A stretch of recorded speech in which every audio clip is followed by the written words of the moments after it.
Hello, everyone, and thank you for joining me again today for the Finding Hope After Loss podcast. Don't forget to make sure that you are subscribed so you don't miss any of the future episodes. I also wanted to take a minute to point out the Lost Moms book club that I have going on. Right now, we are currently on our third book.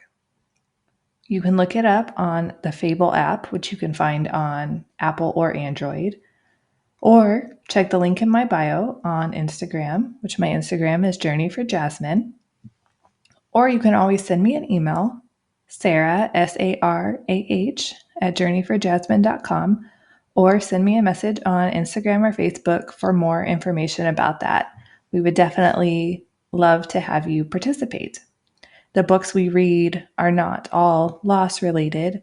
Some will be loss related, and some are just books for fun. We read all kinds of books, so always up for suggestions on good books to read as well. So today I am talking with Katelyn.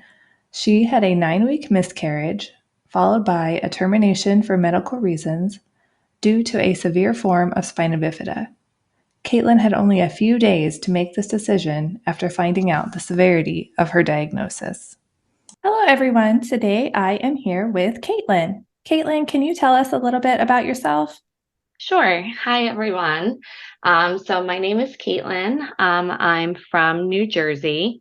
I'm 35 years old. I love spending time at the beach, spending time with my family and friends.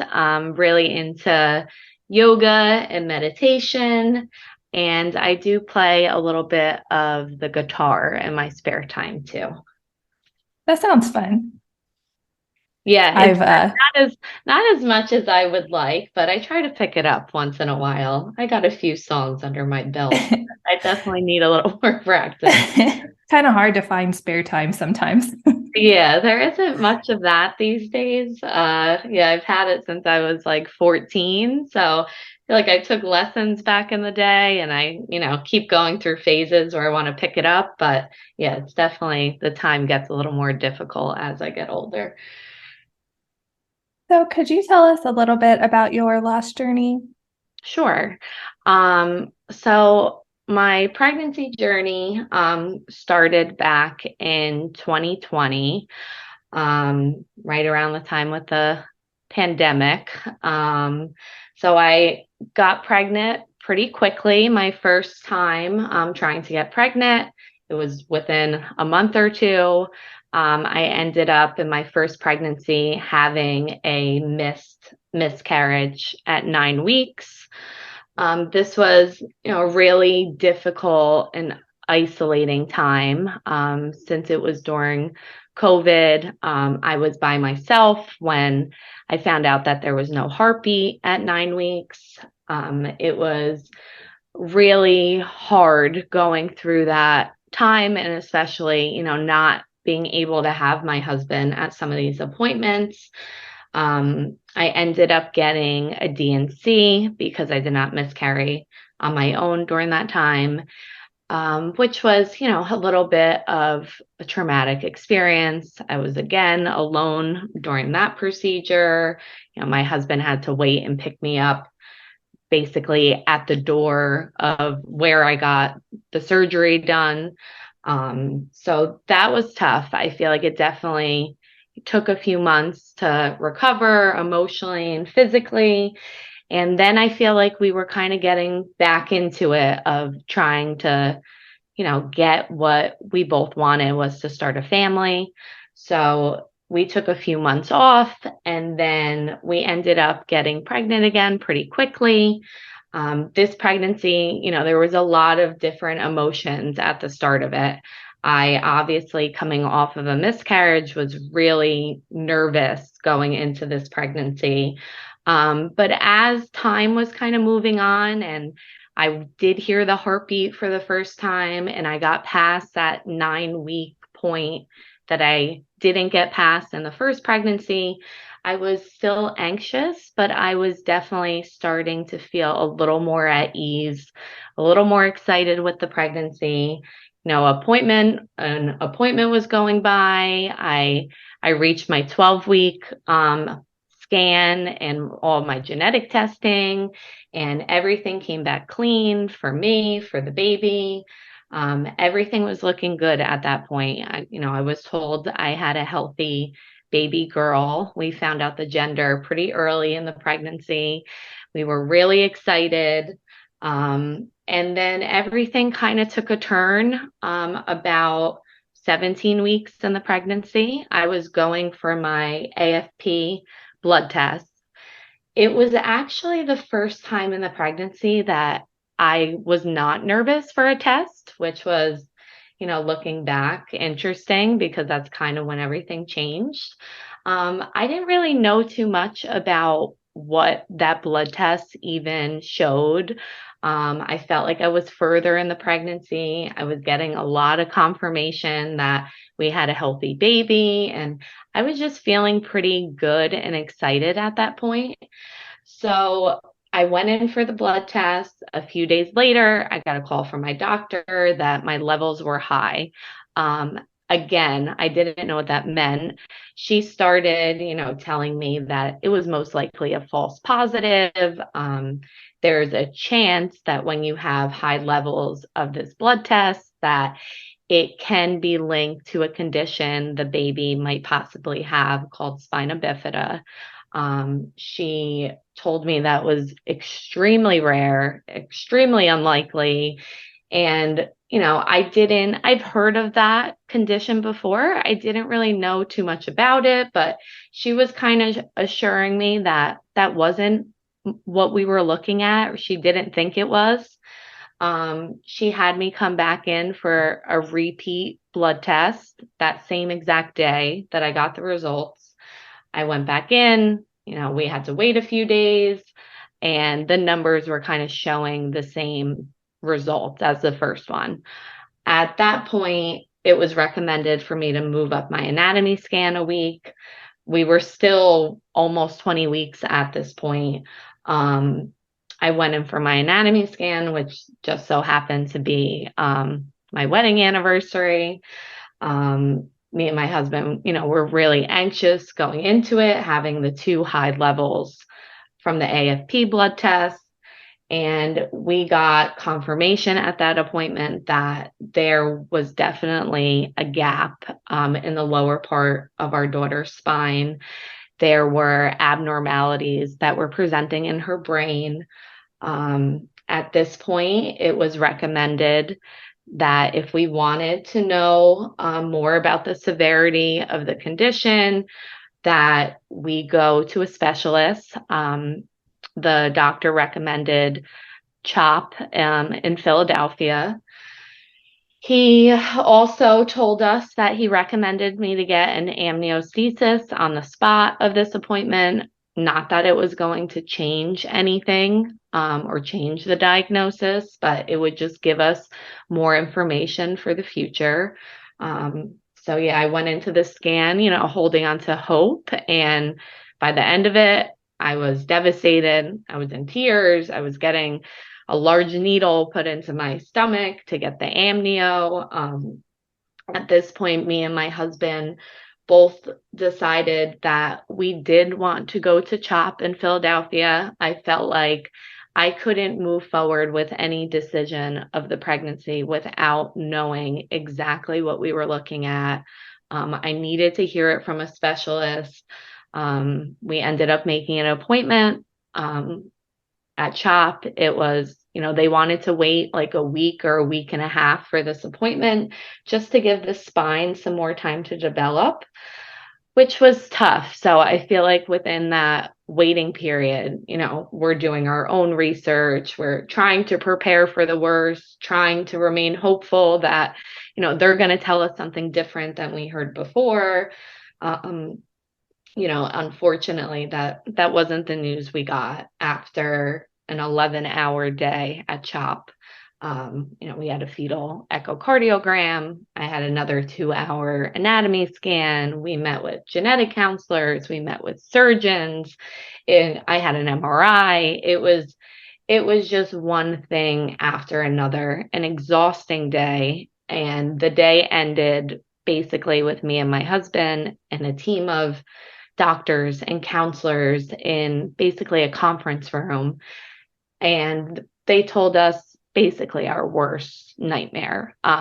We thought we were well prepared going into it of the worst case scenario, and it was just worse than we could ever imagine. It was confirmed our daughter had a very severe form of spina bifida.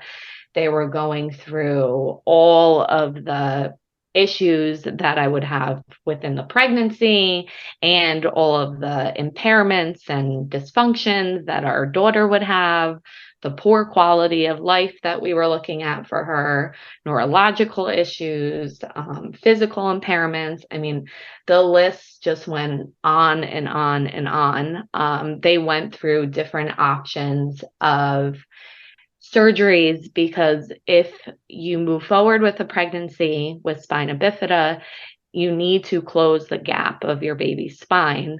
So there were two options of either doing a postnatal surgery, which would basically be carrying out the entire pregnancy. The baby would get surgery as soon as I gave birth. As the pregnancy progressed and as more time went on, they made it very clear that, at this point, I was almost 22 weeks. The condition would continue to worsen over time. So I was at basically a halfway point in the pregnancy, and they were already telling me about everything that was going to happen in the poor quality of life at that point, and it was just going to continue to worsen the longer we waited for surgery. Didn't really seem like a great option. The other option was open fetal surgery, which that would be performed by the time I was 24 weeks in the pregnancy. I would have to relocate to Philadelphia. I did not live in Pennsylvania, so I would have to move out of state. I would have to live close to the hospital. It was a life-threatening surgery for both myself and the baby. There was a chance the baby wouldn't survive. There was a really high chance I would go even more into premature labor than when the surgery was planned. There was also a chance that my uterus could burst, not only in this pregnancy, but it could affect all future pregnancies. So I just felt like we were looking at a lose-lose situation at this point. I was really grateful for one of the doctors there that day who told me that the open fetal surgery was life-threatening to me and the baby. She did not recommend we go down that road. By waiting for the postnatal surgery, the condition was going to continue to worsen. I unfortunately knew at that point, my husband knew of what we were looking at, that we were going to move forward with ending this much wanted pregnancy, which was heartbreaking. The days following CHOP were really tough. We kind of made our decision. I got recommended a high-risk specialist that would perform the D&E procedure. I was told that in New Jersey, the law was 24 weeks that you can perform this up until in the pregnancy. I called the recommendation of the specialist to perform the procedure. I was going to be 22 weeks and 2 days. I remember I called on a Tuesday. I was on CHOP on Monday. So everything was happening very fast. And I was actually informed, which I did not know, that even though the law in New Jersey is 24 weeks, it depends on the hospital and it could be sooner in specific hospitals. So the doctor that I was scheduling an appointment with would only perform the D&E procedure up until 22 weeks, which was in 2 days from when I made that phone call. I feel like everything moved so fast. We were rushing to appointments. We were going to the hospital for pre-admission testing. We couldn't even process not alone the diagnosis, but everything we had to do leading up to the procedure. I had to get a procedure done the day prior to the procedure to start dilating my cervix, which was really painful.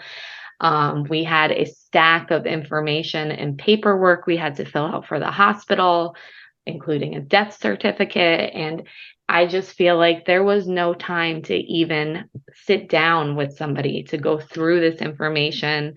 I couldn't even read the words on the paper. My husband kind of took the reins on the paperwork because it was too emotional for me to even read those words.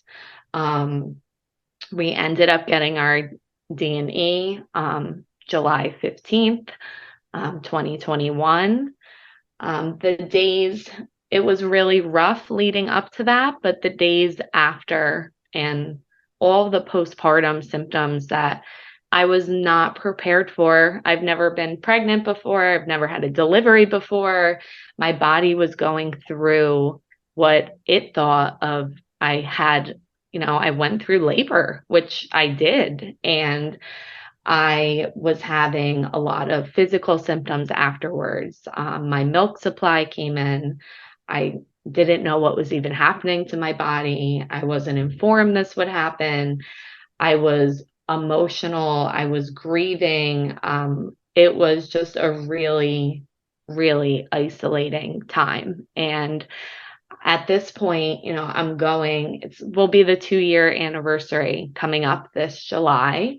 And although I feel like I'm in a better place mentally, obviously physically, it still hits hard and the anniversaries are tough and the grief is still there and it's always going to be there. I just think over time, I'm learning how to carry it a little bit better, but it by far was the most traumatic experience I've ever been through in my life and the most heartbreaking. And it's still hard to kind of wrap my head around that I even got through that time.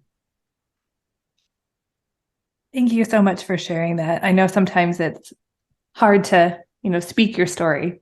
I think it's easier to write it sometimes than to speak it. Definitely. No, it definitely brings up, going through the details and going through kind of what I was feeling at that time. It definitely brings those emotions up to the surface. So I know that, people can be very judgy about parents who have had to terminate for medical reasons. Have you found that to be the case? Have you been able to share with other people, or have you faced any of that judgment?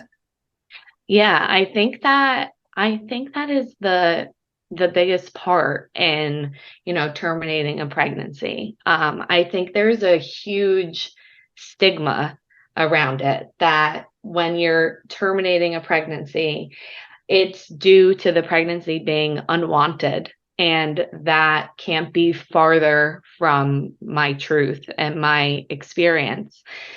I didn't really know too much about this situation prior to being in it myself. And I think, a lot of people just think when you have a loss, you have, a miscarriage or you had an abortion. And I just feel like that term is thrown around and there's so many reasons why a pregnancy can end. And I feel like after going through this, the more knowledgeable I started becoming on all of the different scenarios out there and all the different women that are going through this. And I just think it could be such an isolating time. And it was for me. I felt like I was the only person going through this. Even with the diagnosis of spina bifida, it's so rare. I did not know anyone else in my life that experiences. It just feels so dark and isolating. And I felt like when I was first going through it, I was searching for, support or information. And I just feel like in my network of doctors that I have had my whole life and that I was dealing with throughout this time, I wasn't getting the information or the knowledge on even how to cope with this loss or what it means to terminate a pregnancy for a medical reason, what was going to happen to my body. I just felt like there was really no knowledge. There was a huge lack of knowledge of all of that and information. And I just felt like there wasn't a lot of support out there. I was having a really hard time finding it. Um, I ended up I was searching for like a support group. I came to the point where I needed help. I was not in a good place and I felt like I was alone. And, I'm very open with my friends and my family. So there was a small group of people that knew my actual story.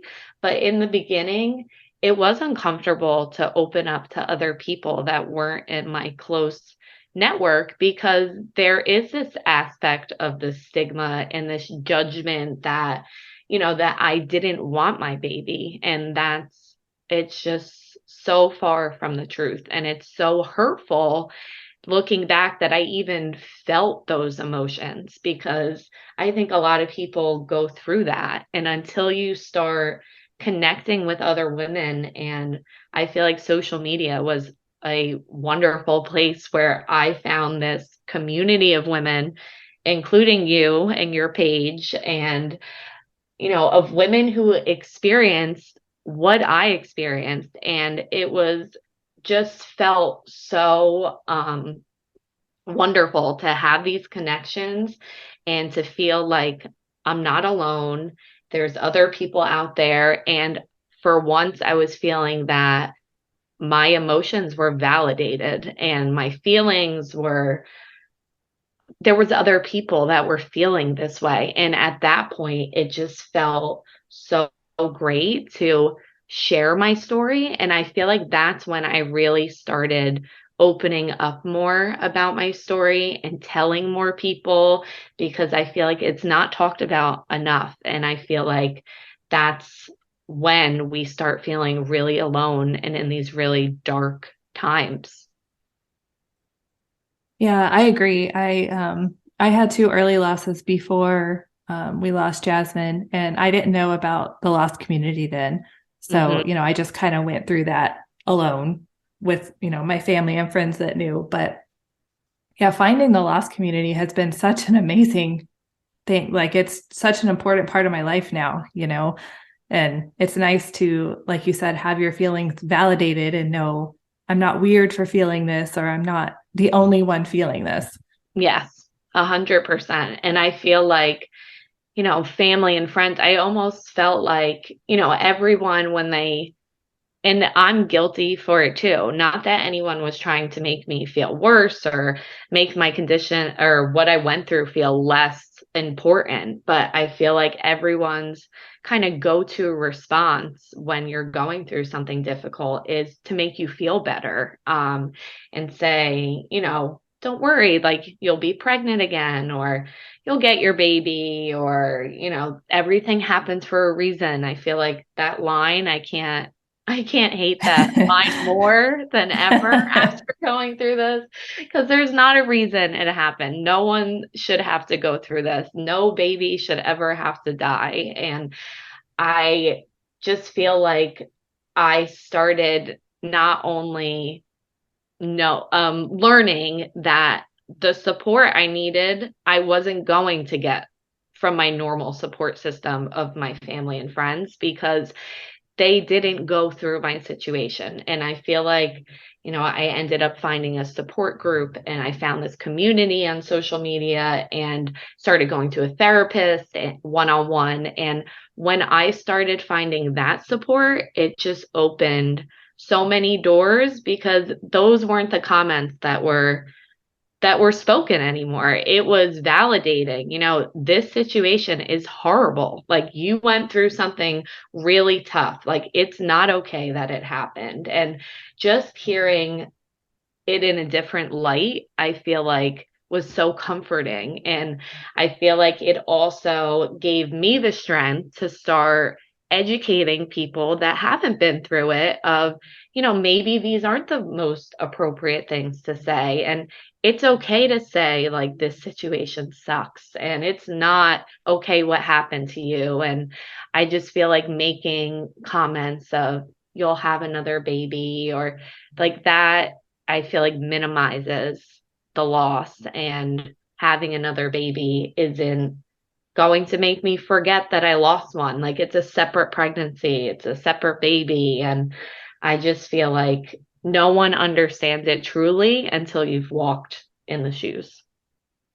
Yeah, I definitely agree with that. I think so many times we expect our family and our friends to show up for us and be the support, but they're not necessarily the support that we need after that kind of loss, if that makes sense. 100%. And I feel like besides my husband, who even I feel like with my husband, he was obviously able to relate to the emotional aspect of what we went through. I mean, we went through that together. And he grieved and felt the same emotions and struggles as I did. So it was great to connect with him on that level. But I feel like the physical aspect of what I went through, of carrying a baby and then no longer carrying a baby, and all the postpartum symptoms that I dealt with, he wasn't able to relate to that. And I feel like I would, at sometimes you get frustrated that like you feel like you can't talk about certain things because other people don't understand. And that's where this community comes into play. And it has been the most helpful to me by far in my healing journey. So, why do you think it's important to share your story?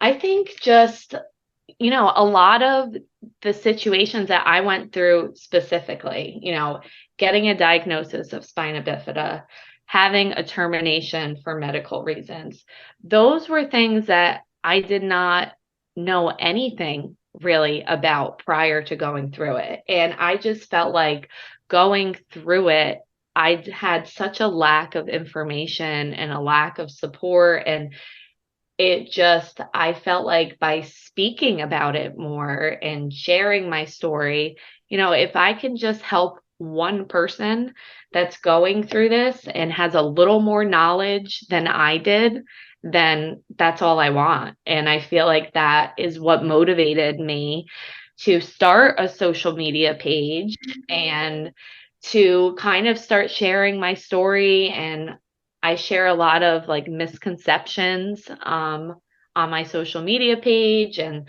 some things that have helped my like wellness and my mental health. And I just feel like what I created now was what I was searching for when I went through that time. And I just think the more that we talk about it, the less isolating it could be. And even when I just have general conversations with people about my story, I feel like that's when they start opening up. And I've learned that a lot of people that are close in my life have been through struggles that I didn't know about before until I became more of an open book. So I just think talking about and sharing our stories is just so powerful. And I think it takes away a lot of the stigma of, an abortion or a termination means one thing, because it doesn't. And there's such a wide range of aspects of loss. And I just think it's really important for people to be educated on it, so women do not have to feel judged and do not have to feel so isolated in these really traumatic situations where we need support and we need people to rally around us during this time more than ever. So, is there a particular, I mean, I know you talked about this a little bit kind of in this last question, but is there another like loss aspect or anything that you feel needs more attention? I think just TFMR in general. I think also in my specific situation, just more knowledge on the rare condition of spina bifida and kind of what that looks like and the quality of life. And I just feel like there's not enough out there. And I wish I just had more knowledge prior to going into making these decisions, like pretty much blind. Yeah, I know that had to make the situation so much worse. I mean, because Jasmine had a different diagnosis, but it was also a rare diagnosis. Hmm. And it's one of those things that you're like, what? I've never even heard of this. And Right. now I'm faced with it, and you're just trying to find answers. And then especially when, in your situation, you're up against a timeline and Yes. don't have time to, think it through and like really sit down and think, like you said. So Yeah, I think everything was just really rushed. And, looking back, I'm not sure if any decisions would have changed. Like, if I knew I only had up until 22 weeks, like, would I have not gone to CHOP to give ourselves more time? And I don't think I would have changed that. I think I needed those answers. It was just unfortunate of how rushed it was. And even all of the information from the hospital, the decisions we had to make, like we didn't have anyone sit down with us and talk about the paperwork. I mean, we were making decisions about the remains of our daughter. And I just feel like everything was at the time, we were so emotional and we weren't in a good place mentally. And, we made a decision of, not getting the remains. So we never did like a memorial service. And it's hard to think if that would have changed if I had more time. And I think, all I could do is look back and say that we made the best decision for ourselves. But I felt like after the loss, I was kind of seeking that connection a bit with our baby.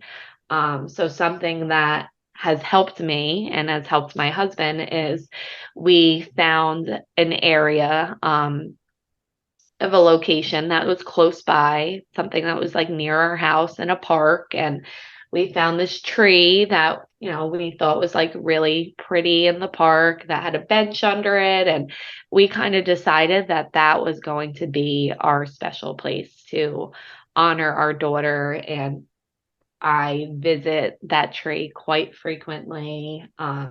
It's in a park nearby, so I often jog in the park and I'll always stop there and just kind of collect my thoughts if I need to feel like I need to connect with the baby. And it's just that has been something that's been really helpful for me too. That's where we went there on our due date anniversary. We went there on the anniversary of our TFMR.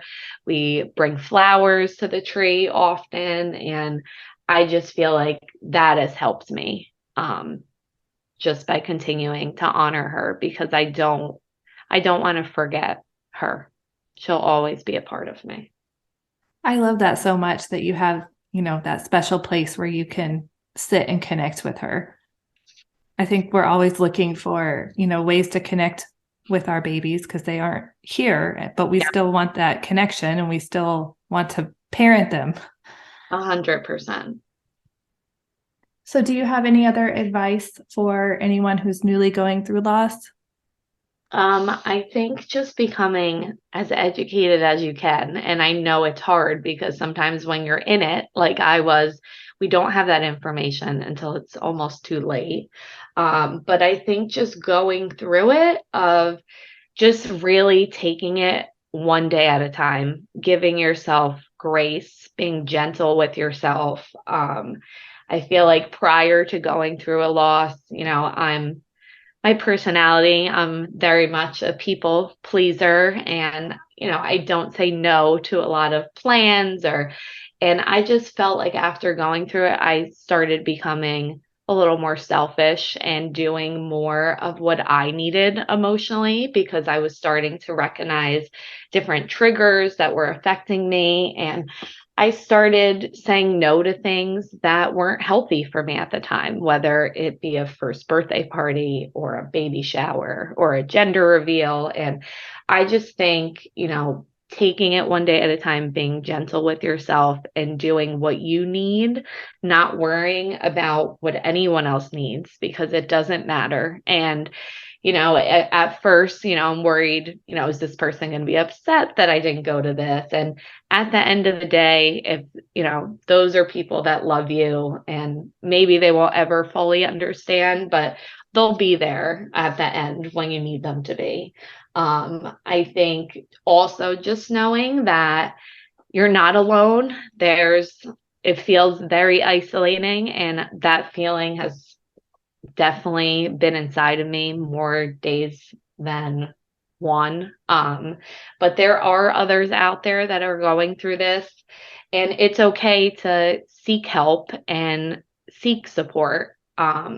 It's okay. I feel like it took me a long time to realize that I was not okay going through this just with me and my husband, and I needed additional support. And I think that's a hard thing to kind of process sometimes, but just knowing that it's okay to get that because it makes the world of difference having people in your corner that have experienced similar losses. And it really truly has helped me so much in my healing. And I don't know where I would be without this community. I definitely agree, about the self-care part, the not being afraid to say no. And, I know a lot of us, and I think especially as women, a lot of us struggle with that because we do so much for other people, but we don't always take care of ourselves. And we think, oh, like, I don't want to go to this baby shower, but I'll just go because it's what I'm supposed to do. And, but yeah, like you said, it's definitely okay to say no and take care of yourself. Yeah. And it took a long time, I feel like, for me to start doing that. And I was putting myself in situations where I would attend, and I found myself crying and upset in the bathroom at these events. And then it just finally hit me like, why am I doing this to myself? Like, I am not mentally okay to be here right now. Like, I'm processing this tremendous loss. I'm going through all this grief and I'm trying to navigate it. So it definitely takes some time, and there's not a right or wrong way to navigate this journey. I think, my therapist said something to me when I first started seeing her that has really stuck with me. And she said that, you're never going to not have this grief. It's always going to be a part of you. It's always going to be a piece of your heart. You're always going to carry it, but just over time, you learn how to carry it a little bit better. And I feel like that was just spot on because I feel like it's been a roller coaster. I'm going on 2 years, and 3 years since my initial miscarriage. So it's been a long journey. And I feel like on days where I struggle and the grief hits, whether it's around holidays or anniversaries, some days you feel like it's a setback and you're like, why am I feeling this way? I've been doing so good mentally. I've been in a good place. And it's not always going to just be a continuum of you feeling better. There are good days, there are bad days. And I think just knowing that it's a roller coaster, and some days it feels like a tidal wave of grief overwhelming you. And some days you feel a little lighter. And I think that's okay too, and really good to understand. I think that's the perfect way to describe it. We're 5 years out from our loss. And so I have, people ask me a lot, like, does it get better? And I Yep. think what your therapist said is, spot on, that, the grief's always there, but, we learn how to carry it. We learn how to live with it. And not every day is a heavy grief day. Yep.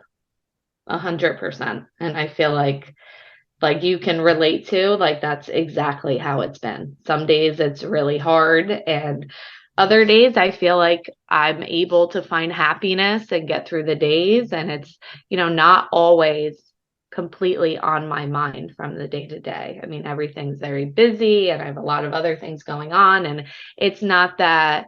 I think in the beginning, I almost felt like I needed to be upset, or I felt almost guilty from having happy moments because I felt like that felt a little bit internally like I was moving on and didn't care about this loss. And I feel like that kept me in this grief and this sadness on days that probably wasn't very healthy for me. So I feel like once I started accepting that it's okay to still have happy moments, that doesn't mean I don't love my baby. That doesn't mean I forgot about her. I feel like that has just made it a little bit easier to get through the days and to not think too far ahead. I think, in the beginning, was thinking, when are we going to get pregnant again? And am I ever going to have a baby? And I think just thinking too far into the future, which we know could change so quickly, and it could really change at any moment, beyond our control. I think that was a healthy outlook for me too, of just really trying to stay grounded and present. And that's kind of where my yoga meditation has come into play a lot. But just really taking it day by day and being really gentle with myself has been really helpful. So, is there anything else that you would like to add or share? So I did want to share and end with a little bit of hope. I know the name of this podcast is Finding Hope After Loss, and I hope that everyone that has experienced loss does find hope at the end of it. And it's not always easy to see kind of the light on the other side of the tunnel. And it's, how am I ever going to get to this place of happiness after all this pain? And, I think I've also learned to accept that sometimes happiness might look a little different than what I initially envisioned, and that's okay too. But I did want to share that I am currently pregnant, right now. I'm currently 30 weeks. So I'm getting there, and this is the farthest I've ever been in a pregnancy. And I think just to touch upon a little bit of, pregnancy after loss is really, really difficult. And I feel like it's been and still is today a really difficult journey to navigate. And that's going to look different for everyone. I think, staying extremely disconnected from the pregnancy for a really long time is what I personally needed for my mental health to get through the days. And I really started connecting a little bit more with the pregnancy, probably halfway, around 20 weeks. We waited a lot longer to find out the gender. I am having a girl again. Not that the gender mattered at all in this pregnancy.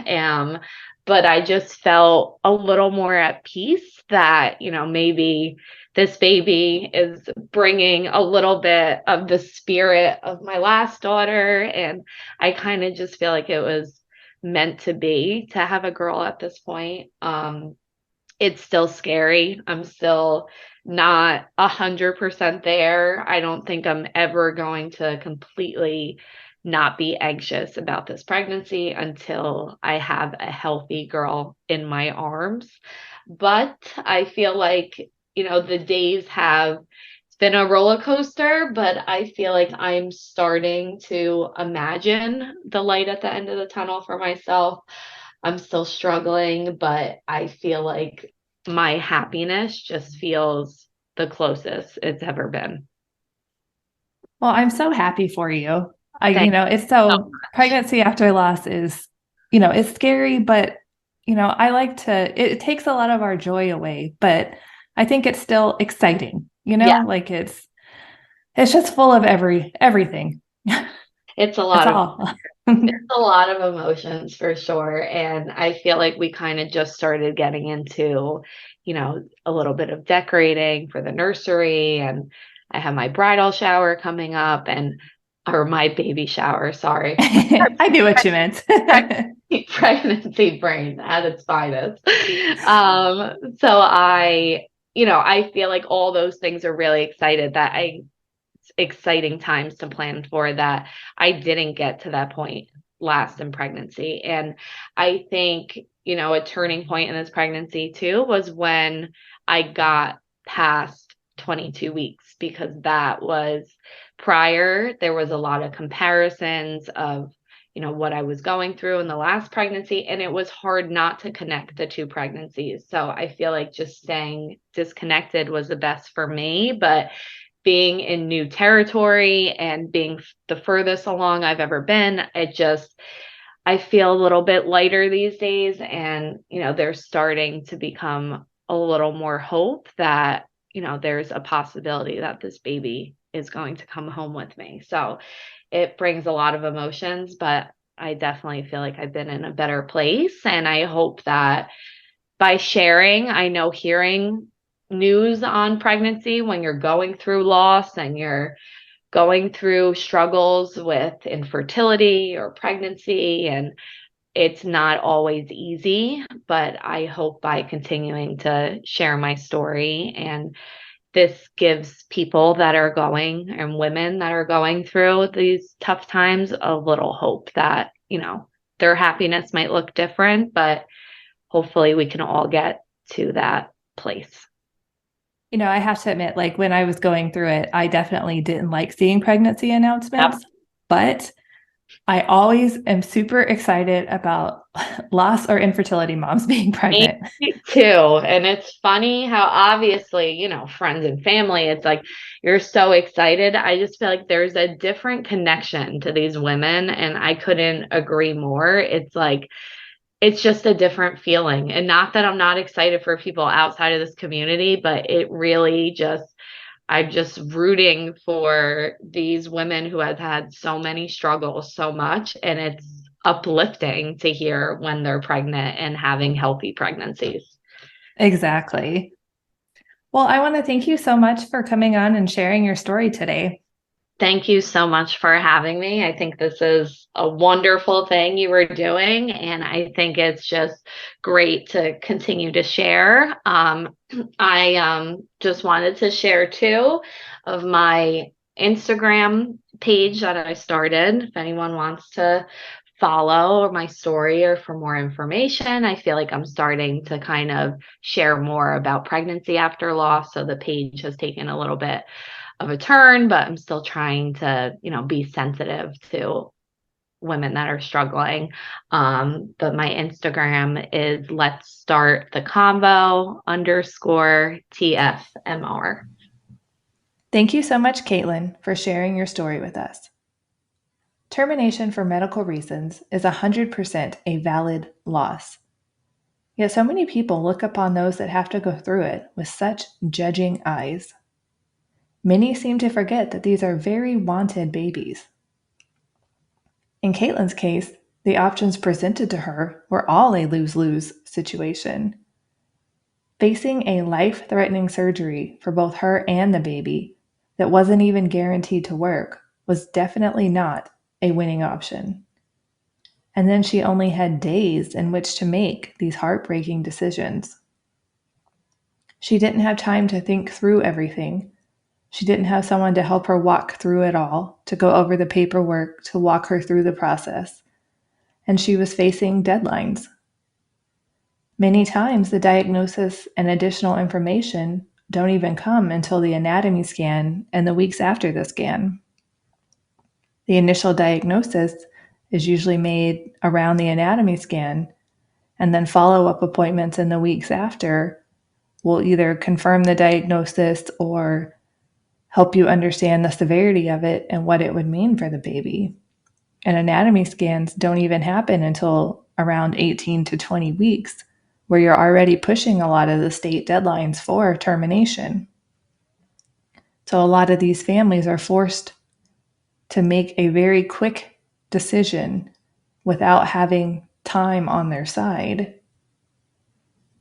And I've said it before, but I always think it's worth repeating. We can always say it is something we would never do. But you truly don't know what you would do until you are put in that situation. Until you are faced with a life-limiting diagnosis, or until it's your health at risk and you're forced to make this choice. No one wants to be put in the position to make this choice. Let's just always be kind. We don't know what it's like to walk in their shoes unless we have been there ourselves. Thank you so much for tuning in, and remember, we are all in this together.